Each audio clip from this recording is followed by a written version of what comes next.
Je vais vous parler là de Natasha Solomons, La Galerie des maris disparus chez Kalman Levy.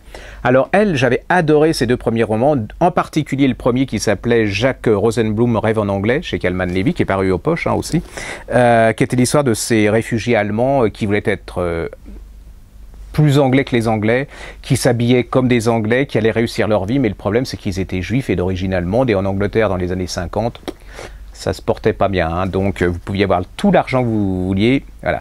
Et c'est la recherche désespérée de s'intégrer et tout, mais ça finit, je vous le dis parce que ça finit très bien, c'est un très joli livre, plein d'optimisme, de solidarité, donc lisez Jacques Rosenblum. Donc je me disais, bon, le troisième, elle va se péter, hein, c'est avec une certaine gaieté, en me disant, je vais pouvoir dire du mal, parce que là, je vieillis un peu, je me trouvais pas trop de choses mauvaises, et ce bouquin, eh ben, j'ai adoré encore. Alors, c'est le contre-pied. Hein.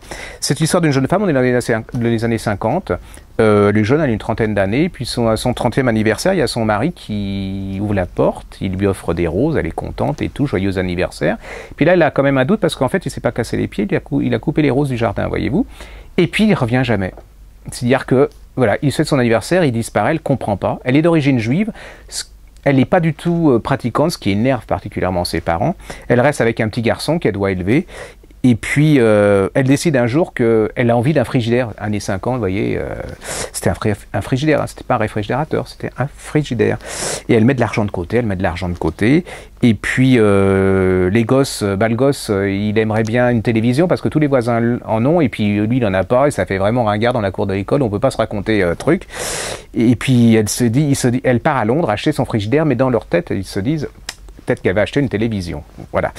Le problème, c'est qu'elle se retrouve à Londres, elle va pour aller dans le magasin, mais les têtes de linotte, elle se perd dans les stations de métro, elle se retrouve dans un parc. Et comme, je ne sais pas si vous avez remarqué, mais à Londres, souvent, sur les grilles des parcs, il y a des peintres qui mettent leur peinture, leur tableau.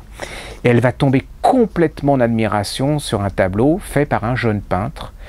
L'argent du frigidaire, eh ben, elle va le dépenser dans le tableau, elle va le ramener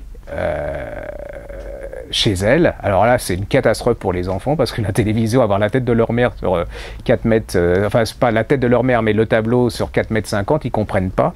Et là va commencer une histoire extraordinaire parce que cette femme n'a aucun sens de la création artistique pour la peinture, mais elle a le goût et le sens des gens qui sont doués.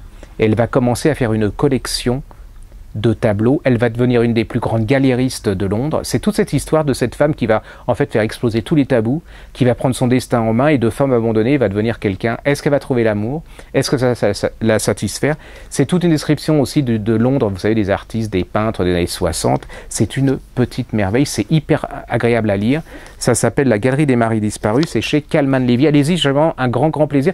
Et si vous n'avez pas lu les autres d'elle, vous pouvez tout lire d'elle. En plus, ce sont chaque fois des choses différentes. Donc voilà.